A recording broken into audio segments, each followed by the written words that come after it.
Woo! I've been hired. I am now a dishwasher. I'm going to celebrate with Yu-Gi-Oh card games and video games because I'm sad. Anyways, um, chapter 35. How in the world could I have possibly thought this would be a good idea in any universe? Demon was just now looking upon the destruction that was caused when he let Ruby control Vanessa, and he was severely regretting it. She had given her the basics, which was the equivalent of telling her how to move normally. Then he let her get in the cockpit, figuring she wouldn't even be able to turn it on. However, Vanessa had the mind to let her have fun. She had booted up and took her through a virtual reality training course, then gave her full body control. And then the fun started. The fun with a no-holds-barred utter destruction. He had taken them down to the forest so that they wouldn't disturb anyone. Only he couldn't really call it a forest now. She had used the plasma railgun on a couple of trees to test her aim, so that took out most of the forest. Then Grim came along and she nailed them in seconds, although the bullets over-penetrated and either destroyed more trees or set the grass on fire. He had then tried to deactivate the mech, only for the anti-hacking modules that Marcus installed backfired and denied him access because the password had apparently changed. So RWBY was given more fun time with the mech. She went over and picked up the gigantic scythe and then began destroying more stuff with that. He found out, with a horrible realization, that she figured out how to activate the cloaking after he was kicked about 100 meters by an invisible source behind him, hearing the giggling of RWBY far behind him. With that, he finally gave up and called in his personal Titan, hearing the booming of the sound barrier breaking as it entered atmosphere, watching as the flaming mech smashed into the ground and broke a few trees nearby. How can he call it from orbit? Seriously. This isn't part of the story. How can he call it from orbit? This is the only thing I've never understood about this story. Is that he doesn't have a ship in orbit. Everything is on the ground. Whatever. After that, he activated every single one of the targeting modules and managed to see the faint outline of Vanessa, cursing herself for making such a good cloaking system, then sped off after the Titan, although he never did catch her. The Strider was infinitely faster than the Atlas, so after much trepidation, he sent the kill code, and Vanessa's huge body slammed into the ground as the power was cut from her system. He walked over and manly opened the cockpit, pulling a guilty-looking RWBY out of it before activating Vanessa again and calling down the dropship to pick them up. Seriously, RWBY, you couldn't have just listened to my warnings. When did you give me warnings? Did you look at any of the signs in the cockpit? There were signs? He responded by opening Vanessa's cockpit again and showing her the posters and other messages that covered the inside, each with labeling along the lines of, "Don't touch this," "Don't piss around with this," "Don't even think about this," or moreover the "You will be dead after pressing this" label. When did they get there? RWBY innocently asked. Demon face-palmed after he heard the actual sincerity in her voice. Never mind. The point is, no one got hurt. Well, except for me. And the fact that no one else found out about this. And that was when, once again, he was proved wrong. As the dropship came into view, he noticed something rather off. Mainly the fact that there was a bullhead following, while the other was that of his two Titans were hanging from cables underneath. He zoomed in with his Titan optics onto the cockpit to find Tempest sitting there with his feet up on the dash while blowing a bubble with bubblegum. He looked to see Yang sitting next to him, flicking through a holographic screen. probably going through the weapons as she saw the minigun spin up for a second. Being stopped after Tempest just reached over and clicked a button to deactivate the weapon's control, much to Yang's chagrin.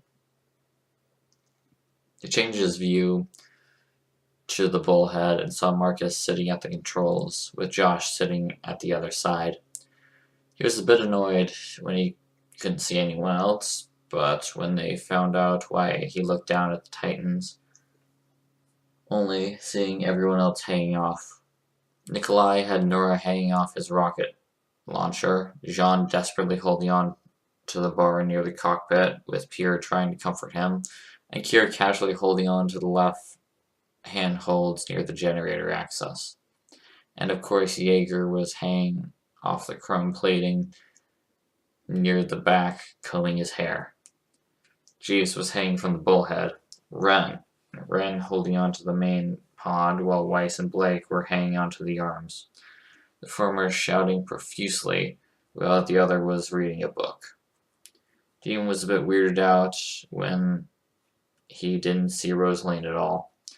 He dismissed the fact and linked up with the speakers in the airship, in the dropship, putting his voice on max volume. "Feet off the dash, dumbass!" he shouted, laughing as he saw Tempest literally jump out of the seat in shock and fall to the floor. The dropship veered dangerously left until he got back up and straightened it out. Doom waited for the others to land, the cords of the Titans cutting while the giant mechs landed with a massive clunk. Then the dropships both set down. The people that were hanging onto the Titans were the first to drop down and ran straight to Demon, all with looks of excitement and joy. Except for Ren, Blake, and Weiss, of course. "Why are you all looking like you just found Ren's stack of secret pancakes?" Demon asked, seeing their expressions. "Ren has secret pancakes?" Nora screamed, immediately turning to her childhood friend. "I can't believe you didn't tell me," she added in a whisper. "I'm just kidding, Nora. But seriously, what's up with the grins?" "Well, Josh said we could use your Titans for practice," Blake added, still looking down at her book. "What?" Demon shouted, looking at the pilot, stepping off the bullhead and instantly trying to get back in after seeing Demon staring at him in his Titan. "You ain't getting out that easily." Demon opened the cockpit and flicked his wrist straight at Josh, sending a magnetic grappling hook flying at insane speed and latching onto his back. "Get over here." He pulled with all his strength and pulled Josh back straight towards him and caught him, then held him by the throat. "So, you said that you'd use my Titans. Well, you certainly weren't using them," he spat out through the chokehold. "You have a point, but next time ask," Demon replied, dropping Josh and letting him fall to the ground, smiling as he bit as he heard his body hit the floor. "AI, activate Titans C and D. Full boot up sequence. Initiating boot up." Nikolai booted up first, whirring his servos, spinning his arms around in full circles before picking up his rocket launcher and spying Yang getting out of the dropship, went over and happily began chatting. Jeeves took a bit longer, but he eventually got up and checked himself over, walking to stand next to Demon after he did. "Alright, people," Demon addressed the crowd before him. "According to Josh here, I decided to let you use my Titans, something which I didn't. But I will let you use them on the condition that you obey the signs." RWBY quickly used her semblance to nearly teleport up to stand at the end of his chain gun. "Don't listen to that," she quickly added, before avoiding a massive metal hand trying to swat her away. "As I was saying, don't piss with the tech, and you'll be good." Just as he was about to shout at them some more, he was interrupted by a buzz from his scroll. He checked the message and was surprised to see that it was from Ozpin. He had actually sent him a message rather than just annoyingly turning up without notice. "Mr. Demon, It'd be most fortunate if you attend a meeting at my office in the next few minutes, and please ensure that we have a forest for the initiation next year. Ozpin. He sighed and put away his scroll, turning to the others. How did this guy manage to have eyes on literally everything? Well, apparently your almighty overlord in the compensation tower needs me, so I will be going. While I'm gone, Kira is in charge. Ruby and Ren, you can use Vanessa. Nora and Yang, you can get Nikolai. Blake and Jean, you get Jeeves. And finally, Weiss and Pyrrha get my Titan. Destroy anything and you will be paying for it, as well as all the ammo expended. They all groaned while Demon just smiled and jumped out of his Titan, seeing that Tempest and Marcus were already going through the basics with the others. So he went and jumped in the dropship. As he did, he looked up to see a weird, ornate ship flying over the arena with banners flying behind it, colored with white and blue. That's a pretty nice ship, he muttered, catching the ear of Weiss. He saw he was looking at the ship. She gasped and quickly ran over to Demon. Take me to Beacon with you, she asked, not in her normal, orderly tone. He just shrugged and climbed aboard, firing up the engines and hearing the hum of them groaning into order. As he was about to take off, Ruby dashed on board and sat down with Weiss. He just ignored it and lifted off, closing the landing ramp, and set off to Beacon. He flew at a moderate rate, switching to the cameras on the back of the dropship as he watched Yang had managed to get into Nikolai and was now practicing with the quad rockets. It was lucky that he had hidden 90% of the explosives underground.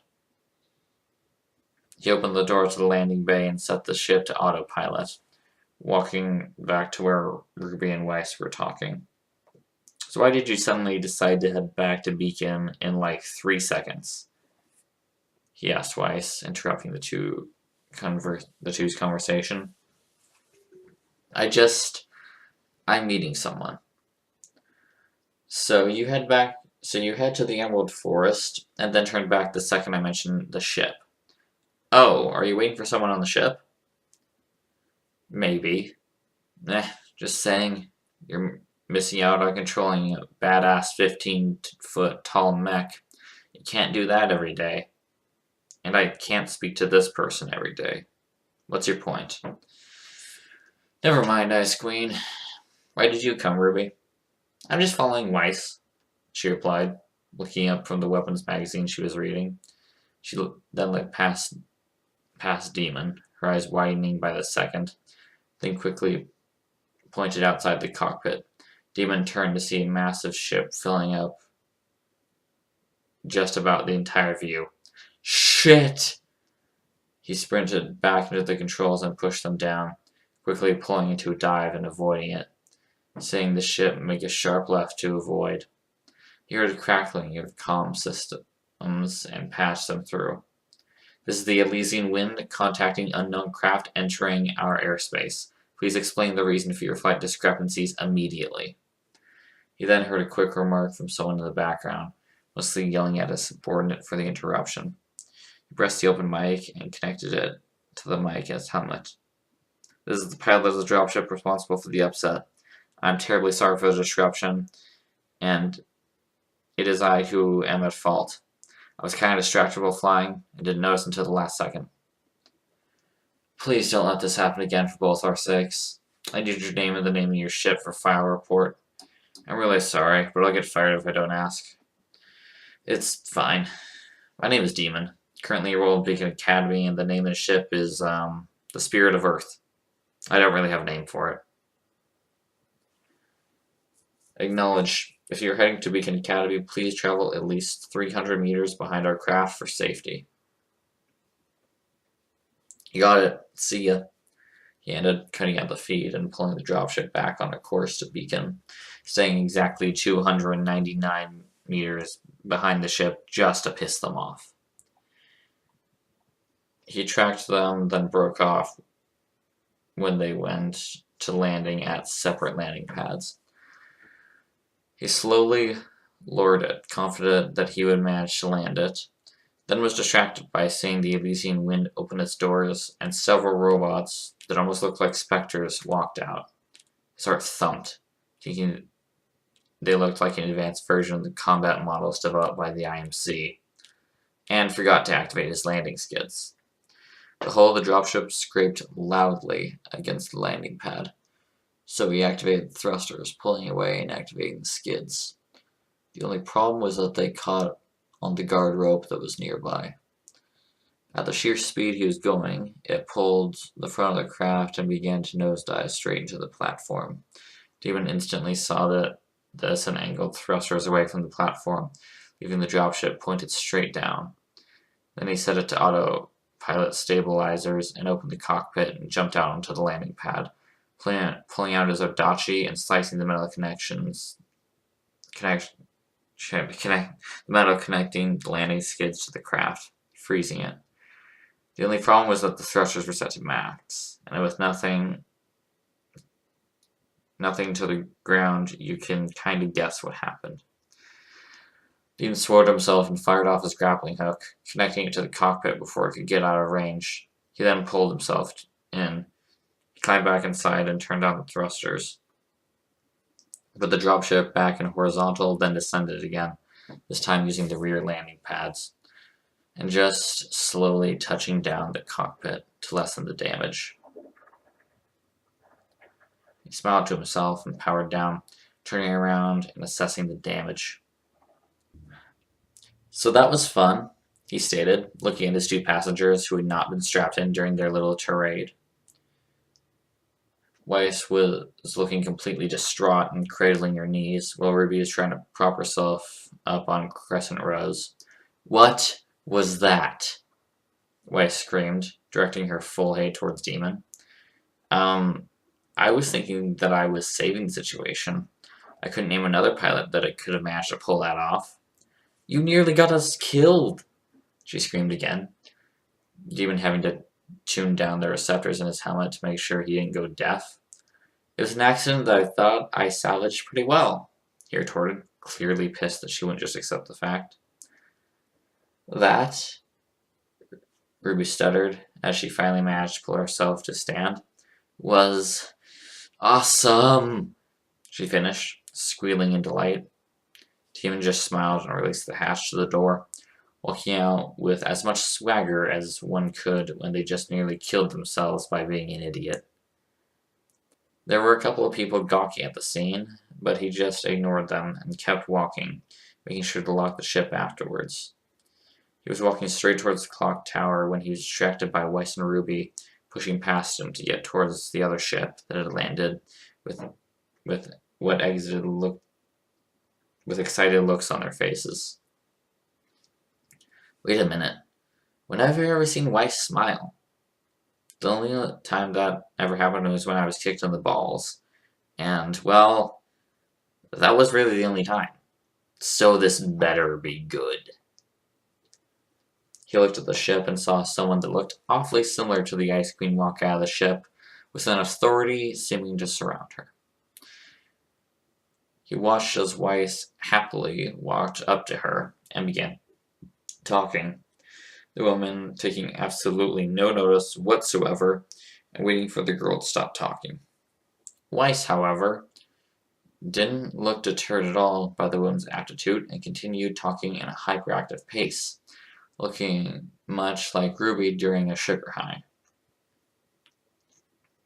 He dismissed Ozpin's call and jogged over to them, laughing as he saw Weiss get slapped by the woman. He made it over and saw the woman had also seen him, tilting her head as if to question why he was coming. He ignored it and stopped when he was beside Ruby, tapping her shoulder. "Boo." "Eep," she squealed, jumping up a meter and nearly collapsing from shock. Demon smiled and looked over to Weiss, giving him a deadpan look. "Oh, come on, that was hilarious. And why don't you introduce me to this nice lady here? I have never seen you happy to see someone. I'm guessing that she's probably your sister. as you're probably not a lesbian. Although, you can never be too sure. Weiss was positively fuming when he finished and slapped the side of his helmet, not really doing much. Demon just smirked behind the mask and turned, offering his hand to the woman. My name is Demon. Nice to meet you. It's probably safe to assume you're either a Schnee or someone from Atlas, given how annoying your pilot was. She returned the gesture, the faintest trace of a smile playing across her face as she watched Weiss nearly lose it. Hello, Mr. Demon. It is nice to meet you, too. I'm Specialist Winter Schnee of the Atlesian military. And may I inquire as to why you caused the disturbance of my craft? Well, given the fact I only got my pilot's license a couple days ago and the ship's pretty new, I just had a steering malfunction and couldn't alter my course for a while. Very sorry for the troubles, ma'am. I commend you on your pilot's license, but onto another topic. I do believe I've seen you before. If you're watching the Vital Festival tournament, it was probably there. Were you the man that feeded the entire 4-man team by yourself? I do believe I've heard quite the amount of publicity surrounding that stunt. Yep, that's me. So, good news to see that I've got a loyal following. He teased, earning his tiny smile from Winter. Before I could continue, he received another message from Ozpin. Mr. Demon, if you would please make haste to my office, I do believe I asked you to be here a fair while ago.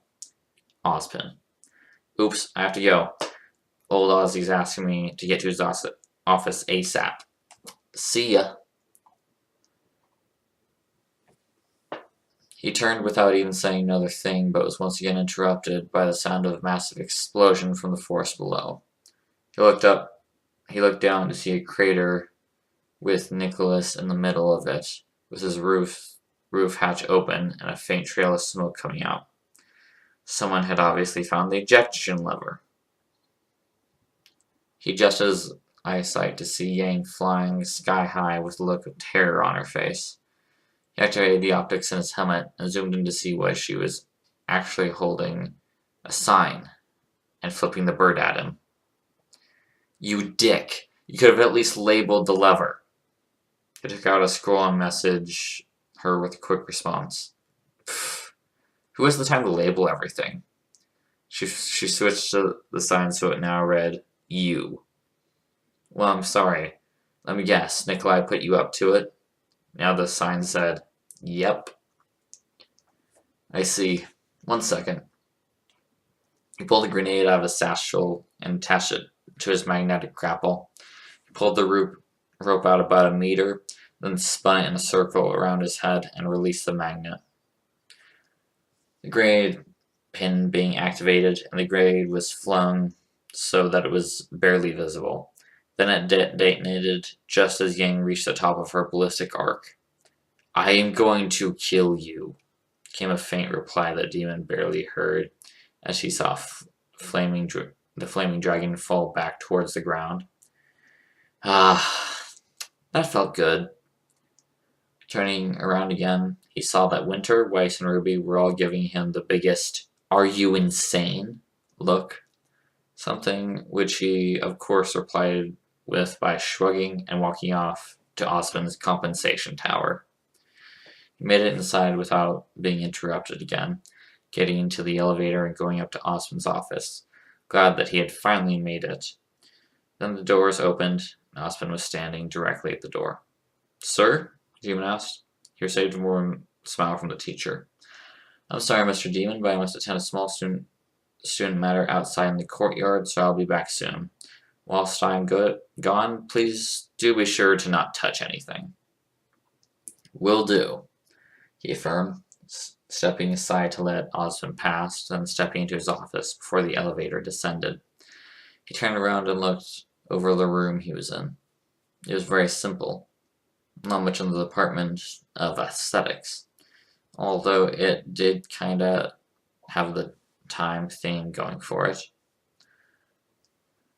Dean went over and sat in Ozpin's chair, spinning around in it just for fun. and to kill time. You know, leaving those others down there was dangerous. One of them could die. I wouldn't want to miss that. That sounded Calzar's voice once again coming from his head. He fell out of the chair in shock and knocked over one of Ozpin's coffee mugs that was sitting on his desk. Shit, seriously? You couldn't have waited a bit longer before showing yourself again? You must learn better grammar, my friend. Can you see me? No. Then therefore I am not showing myself. I'm just messing up your mind. It took you like 3 days to figure it out. How can it take you that long? Oh, I'm sorry. Did you want me to come with it in a box and a damned bow on top? Stop whining, princess. That's the ice queen's job. Anyway, I believe it can be activated when... Just as he was about to explain, the elevator pinged and Winter, with another man, stepped out, making Demon block Calazar from his thoughts. Hi again, he chimed, Winter looking a lot more pissed than the last time he saw her. She just ignored him and began pacing, letting the other man do the talking. Mr. Demon, it is nice to see you again. I suppose now you'll be more lenient in the information you are going to provide? Nope, you won't be getting any of my schematics for anything. Actually, I'll be nice and give you a pistol sketch. He just responded with a deadpan expression and went over and leaned against Ozpin's desk. A few seconds later, the elevator pinged and more people stepped out. Damn, that's a fast elevator. Ozpin and Glinda stepped out, but it was the third person that caught his attention. Crow? What were you thinking? Winter snapped. If you were one of my men, I'd have you shot. Iron Man finished, glaring straight at the man with Glinda and Ozpin. If I was one of your men, I'd shoot myself, replied the guy, taking a swig from the small flask.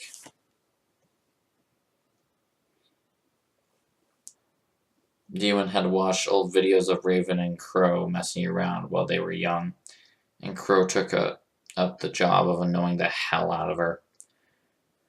Always snapping a quick burn wherever he could, and then making another one whenever she tried for a comeback. Please leave the bickering until later. We have company, Ozpin interrupted, gesturing to Demon while he sat in his chair. Hey, company has a name here, retorted Demon, casually getting out of his chair and leaning on the desk again. Okay then, Mr. Demon, I would like to introduce you to... Ozpin began, gesturing to the man drinking from the flask. Crow Branwen, Demon finished for him, seeing the man perk up from the words. Hey kid, how do you know my name? Crow asked, giving him a quizzical look. I heard it from a one-winged raven back on Gear Prime. Crow immediately went hostile and took out his massive buster sword, extending it and pointing it straight at Demon.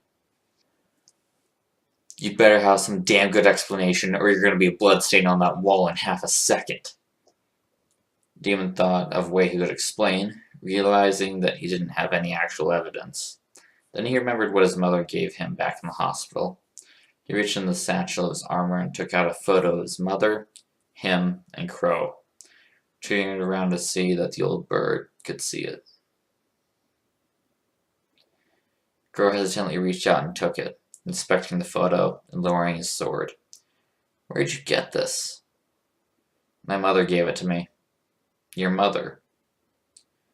It has been a long time, Uncle, remarked Demon, taking off his helmet and showing his face to Crow. Holy mother of shit! Hawk, is that you?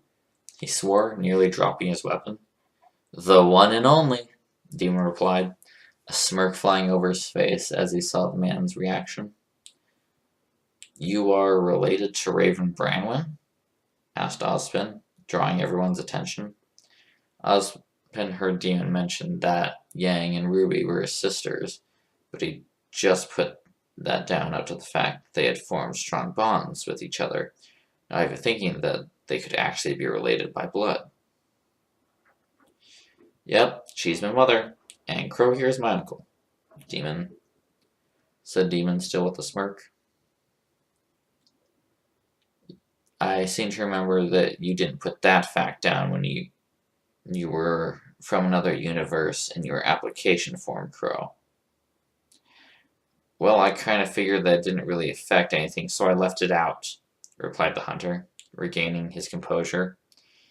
So, Demon, how did you manage to get here? Well, it involves specters, a dropship, a girl, and tons of explosives.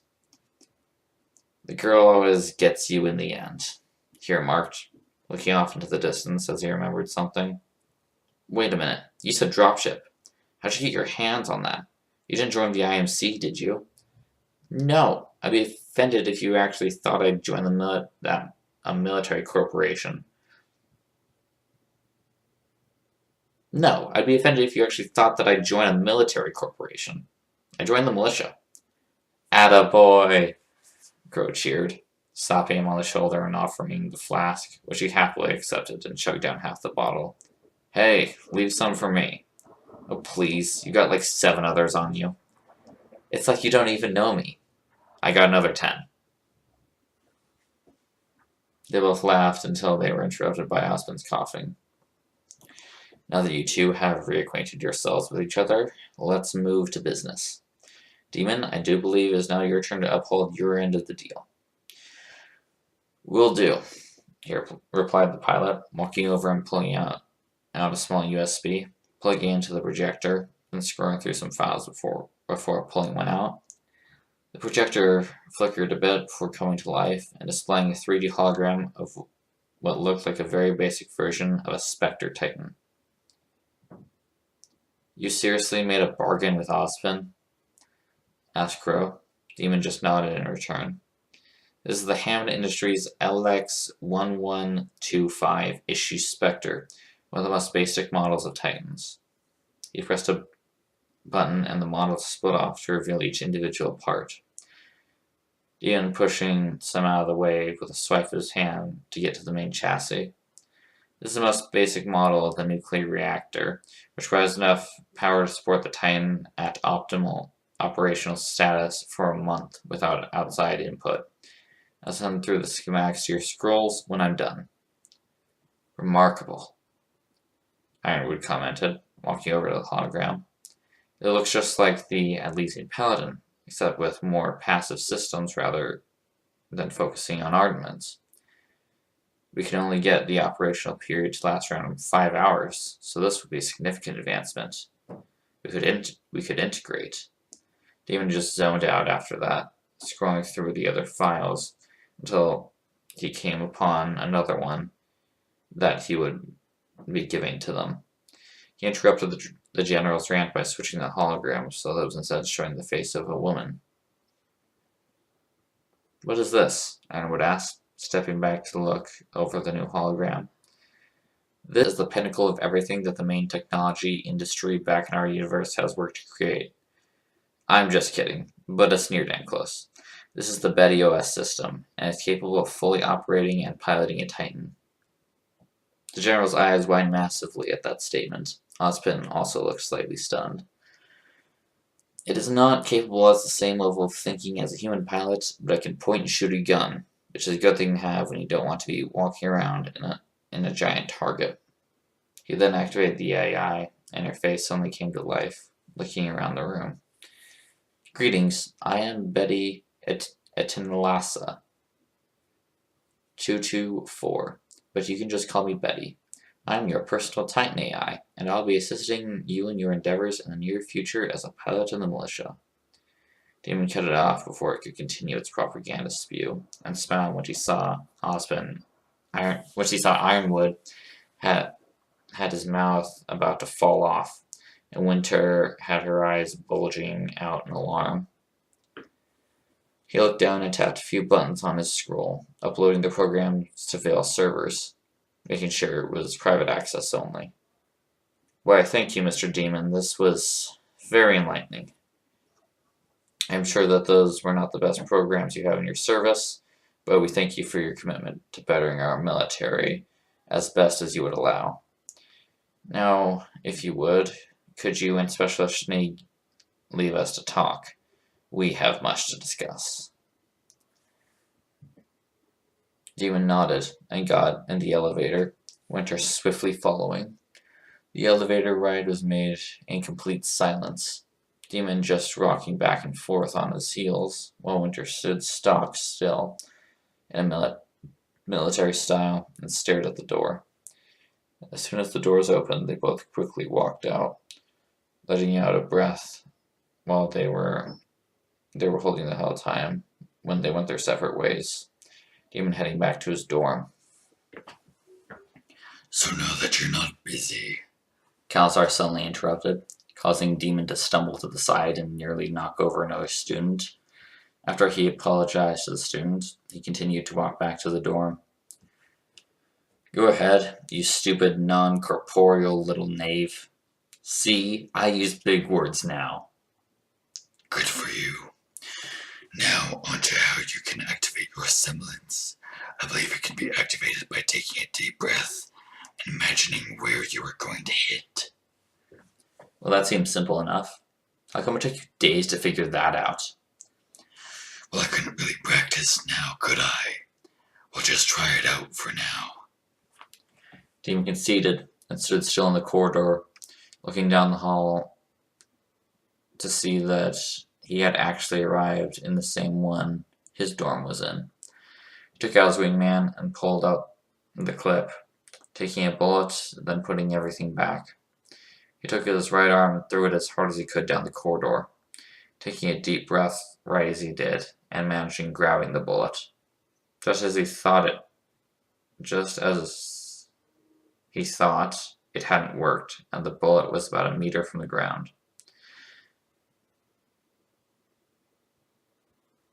Everything slowed, and a small red hue came around the bullet, making everything else dim.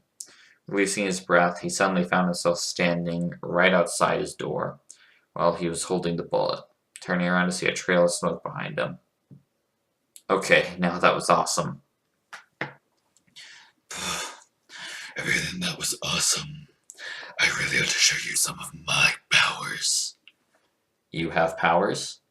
On to another topic. I smell anger coming from your dorm, so you might want to check on that. You asshole! Came the loud shout of Yang coming from his dorm, so he slowly opened the door and walked in on what they were doing, which was apparently playing video games. He had just enough time to see Yang, with her hair glowing, send a controller flying out the window in rage, loudly growling as he glared at Josh. The hell did you do this time? Demon asked Josh. Everyone turned to him, except Yang, who looked as though she intended to kill Josh. I just introduced her to the best video game series in existence. As Demon looked at the screen that was being projected, he suddenly understood. I have 2 questions. 1.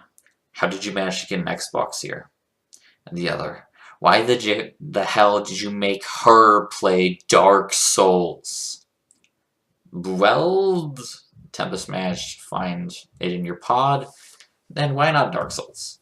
He asked, a sly grin crossing his face. Oh, I don't know. How about the fact that it's literally one of the hardest games in existence, and you made her play the Prepare to Die edition? It's fine, it's not that hard. The equivalent of a tutorial is saying, this is how you pan the camera. Here's a stick. Kill this boss. Fun, right? You're hopeless. I know a better game. Doom. All the pilots cheered and immediately ran off down the corridor, presumably to get their controllers and a game. Better not be anything like that, Yang growled, sticking a thumb at Dark Souls. You died, screaming. You'll see. All I have to say is, fight like hell. Oh, well, thank you for watching. This took a very long time to record. I had to edit so much of it out because I kept stumbling over my words. And my voice is kind of gone if you haven't noticed. But anyways, I hope you have a good day, and I will talk to you next time.